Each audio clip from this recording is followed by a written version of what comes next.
میں ہوں مسافر پاکستانی مختار احمد بھائی اور اس وقت میں موجود ہوں جنوبی پنجاب کے محور مرکز ملتان میں۔ ملتان جو کہ ایک عظیم اور قدیم شہر ہے جس کی قدامت کے حوالے سے آج تک اس بات کا تعین نہیں کیا جا سکا کہ ملتان کی قدامت کتنی پرانی ہے۔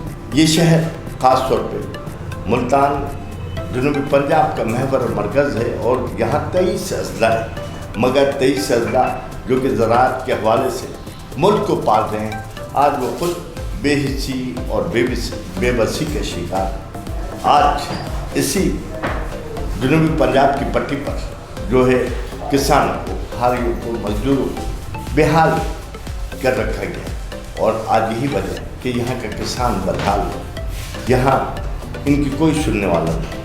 مگر ایسے میں ایک شخص جنہیں ہم محمد رفیق قیصر کہتے ہیں اور انہوں نے رہبر پاکستان کے نام سے ایک اخبار کا اجرا کیا ہوا ہے، ایک باقاعدہ طور پر ایک چینل رہبر کسان نیوز کے نام سے نکالتے ہیں۔ انہوں نے نہ صرف ان کسانوں، ان حاریوں، ان مزدوروں کی آواز بلند کر رکھی، بلکہ ان کی اس آواز کی وجہ سے باقاعدہ طور پر آج 23 اضلاع میں سے بیشتر اضلاع میں کسانوں، حاریوں اور مزدوروں وہ مقام حاصل ہو چکا ہے جس کے وہ حقدار ہیں۔ تو میں اب بات کروں گا جناب محمد رفیق قیصر صاحب سے اور ان سے سوال کروں گا کہ آخر یہاں جنوبی پنجاب جو کہ اپر پنجاب یہاں تک کہ پورے پاکستان کو پال رہا ہے، یہاں سے تمام زرعی اجناس جاتی ہے، آج یہاں کا کسان بے حال کیوں ہیں اور وہ ان کسانوں کی آواز کس طرح بنے ہوئے ہیں اور وہ ان کسانوں کے لیے کیا کچھ کرنا چاہتے ہیں۔ تو بات کرتے ہیں محمد رفیق قیصر صاحب۔ سب سے پہلے تو میں یہ کہوں گا کہ زراعت جو ہے وہ کسی بھی حکومت کی ترجیح نہیں رہی، اس لیے ہماری زراعت جو ہے وہ شروع سے ہی پیچھے کی طرف جانے شروع ہو گئی۔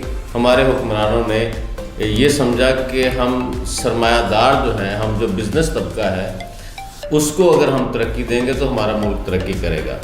حالانکہ یہ سوچ ان کی ٹھیک نہیں تھی، کیونکہ پاکستان ایک زرعی ملک ہے اور اگر زراعت کو ترقی ملتی تو اب تک ہم بہت بڑی پاور بن چکے ہوتے، لیکن ہمارے حکمرانوں کی خام خیالی کی وجہ سے ہم اس نہج پر پہنچ چکے ہیں کہ ہماری اجناس بھی پوری نہیں ہو رہی، ہم بہت ساری چیزیں جو ہے وہ دوسرے ملکوں سے لے رہے ہیں، حالانکہ ہم جو ہے وہ زرعی ملک ہیں، لیکن اس کے باوجود ہمیں کچھ انڈیا سے چیزیں لینی پڑ رہی ہیں یا دوسرے ملکوں سے چیزیں لینی پڑ رہی ہیں۔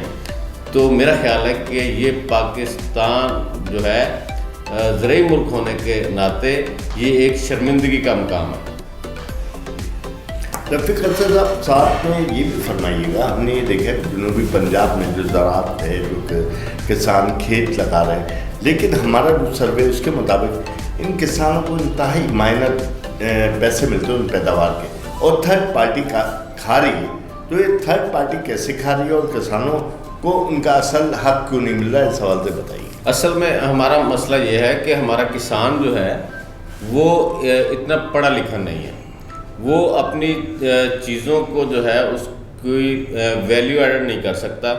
وہ یعنی کہ اگر کوئی آم ہے تو اس کے پلب سے وہ چیزیں تیار نہیں کر سکتا، وہ جیسے ہی اس کی فصل تیار ہوتی ہے وہ منڈی لے کے بھاگتا ہے، وہ اپنی چیزوں کو ہولڈ نہیں کر سکتا، وہ 2 دن بھی برداشت نہیں کر سکتا، کیونکہ اس کے اپنے معاملات ہیں، اس نے دوسروں کے پیسے دینے ہیں، دوائیوں والوں کے پیسے دینے ہیں، تو وہ چاہتا ہے کہ جیسے ہی فصل تیار ہو فوراً مجھے اس کے پیسے مل جائیں۔ تو اس وجہ سے اس کی اس مجبوری سے وہ جو آڑتی ہے، وہ جو مڈل مین ہے، وہ فائدہ اٹھاتا ہے۔ اچھا رفیق قیصر صاحب، بات یہ ہے کہ زوننگ پالیسی جس کے تحت جیسے حکومت یہ طے کرتی ہے کہ کسی نے گندم اگانی، کسی نے گنے اگانا، آج وہ زوننگ پالیسی پہ مکمل طور پر عمل درآمد نہیں ہو رہا، تو اس کی کیا نتائج برآمد ہوں گے؟ یہ صرف ایک مسئلہ نہیں ہے زوننگ پالیسی والا، سرے سے کوئی پالیسی ہے ہی نہیں۔ یہ مطلب آپ دیکھ لیں کہ پیٹرول پمپ اگر لگانا ہو تو اس کے لیے بھی ایک طے شدہ فارمولہ ہوتا ہے کہ اتنے کلومیٹر سے پہلے کوئی پیٹرول پمپ نہیں لگ سکتا، لیکن آپ دیکھتے ہیں کہ آمنے سامنے پیٹرول پمپ لگے ہوئے ہیں، ٹھیک ہے۔ اسی طرح شوگر مل کا مسئلہ تھا کہ بہت سارے ایسے علاقے تھے کہ جہاں شوگر ملیں نہیں لگنی چاہیے تھیں، لیکن حکمرانوں نے اپنی من مرضی کی اور شوگر ملیں اتنی لگائیں کہ ہماری کپاس جو ہے اس کا ستیہ ناش ہو گیا، ٹھیک ہے نا۔ یہ اسی طرح کے بہت سے مسائل ہیں، کوئی ایک مسئلہ نہیں ہے، اور یہ صرف زراعت میں مسئلہ نہیں ہے، میرا خیال ہے کہ یہ سارے شعبوں کا مسئلہ ہے۔ حکمرانوں نے اس ملک کے ساتھ کوئی اخلاص کا مظاہرہ نہیں کیا۔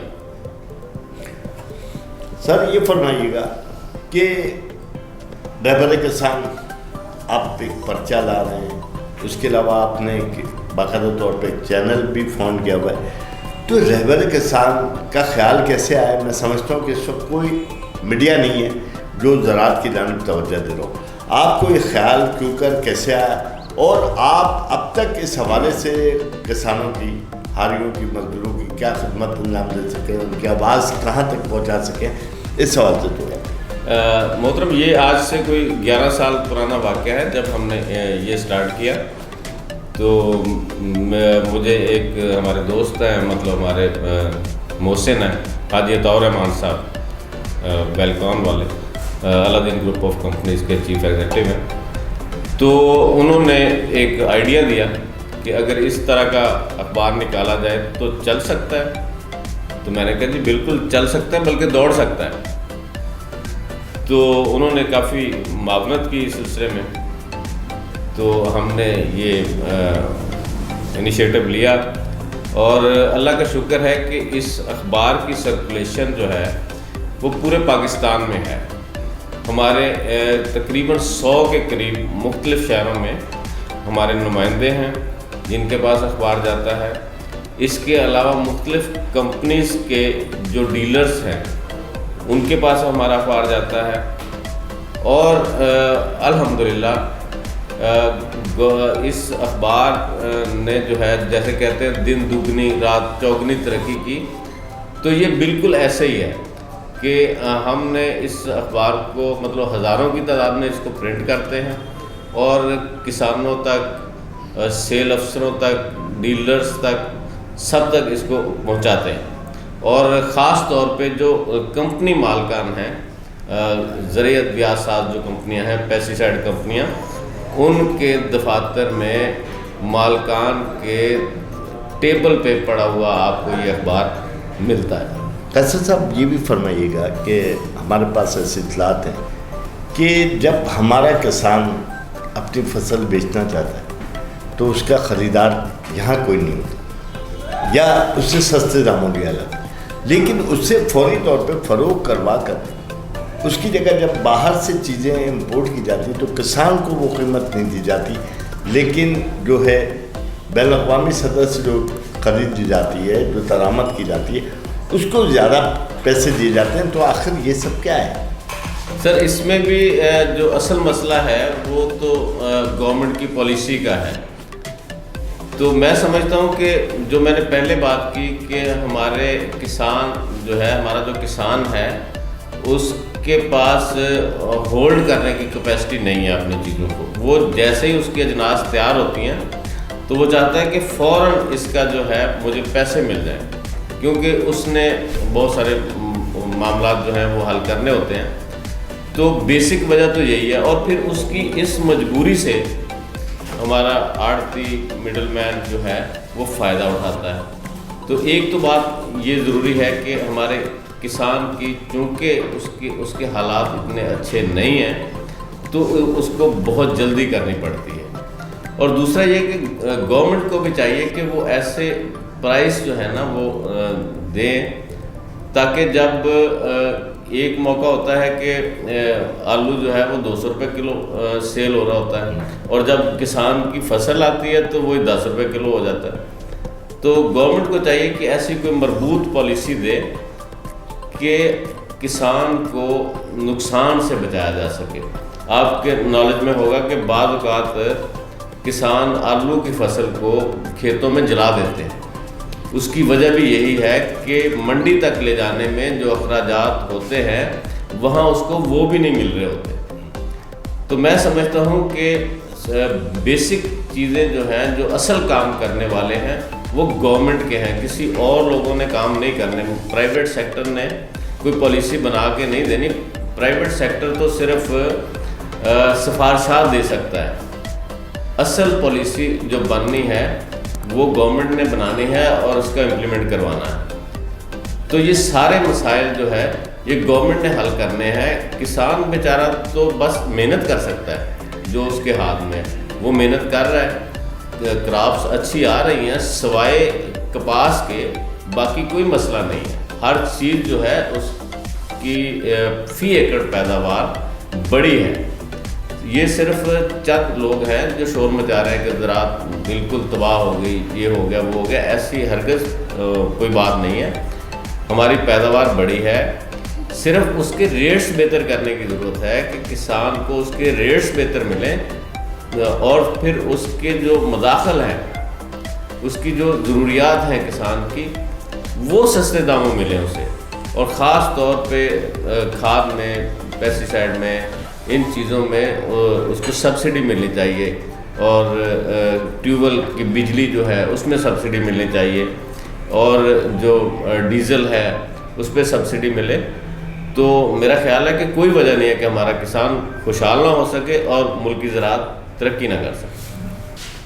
اچھا قصد صاحب، آپ نے بڑی خوبصورت باتیں کی، اور میں یہ پوچھنا چاہوں گا کہ آخر رہبر کسان حق روز آپ نکال رہے ہیں، اس کے علاوہ جو ہے آپ ایک چینل رہبر کسان کے نام سے رن کر رہے ہیں. تو سر اس حوالے سے آپ کیا چاہتے ہیں، آپ کی کیا پلاننگ ہے، اور مستقبل میں آپ اس چینل کے ذریعے کسانوں کی آواز، مزدوروں کی آواز، ہاریوں کی آواز کس طرح بن سکیں گے، اس حوالے سے تھوڑی آگاہی دیجیے. سر اس میں میں تو یہی کہوں گا کہ ہم جو 11 سال سے کسان کی خدمت کر رہے ہیں، تو اس میں اللہ کا شکر ہے کہ اس میں ہم کامیاب ہیں.